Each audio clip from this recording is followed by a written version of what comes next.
Uniform and non uniform speed. अगर कोई object equal distance travel करता है इक्वल टाइम इंटरवल में, तो हम क्या बोलते हैं कि वो यूनिफॉर्म स्पीड से चल रहा है।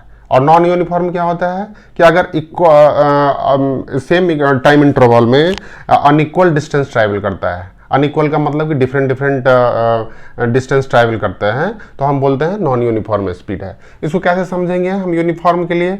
मान लेते कोई ट्रेन यहाँ से चली है ना, कोई भी प्लेटफॉर्म ए से, और स्टेशन बी पर पहुँच गई, और ये स्टेशन बी का डिस्टेंस है 100 किलोमीटर, और ये 1 आवर इसको टाइम लगा 1 आवर पहुँचने में, ठीक है। फिर स्टेशन सी पर पहुंच गई, और उस बी से सी का स्टेशन का डिस्टेंस है 100 किलोमीटर, और इसको फिर से 1 आवर टाइम लगा। तो हम क्या बोल सकते हैं कि ट्रेन जो है यूनिफॉर्म स्पीड से ट्रैवल कर रही है, ठीक है।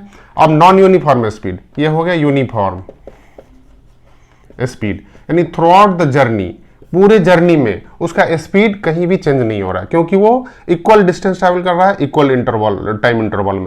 अब ये टाइम इंटरवल जो है सो हम कितना भी छोटा लें, लेकिन डिस्टेंस अगर इक्वल ट्रैवल कर रहा है तो हम उसको बोलते हैं यूनिफॉर्म स्पीड में। नॉन यूनिफॉर्म स्पीड क्या होगा? मान लेते हैं दूसरे कोई ट्रेन है जो स्टेशन ए से स्टार्ट हुई और स्टेशन बी पर पहुंची, ये डिस्टेंस है 100 किलोमीटर, और यहाँ तक जाने में इसे 2 आवर्स लगे, और बी से सी तक जाने में 100 किलोमीटर है, इसको 1 आवर लगे, ठीक है।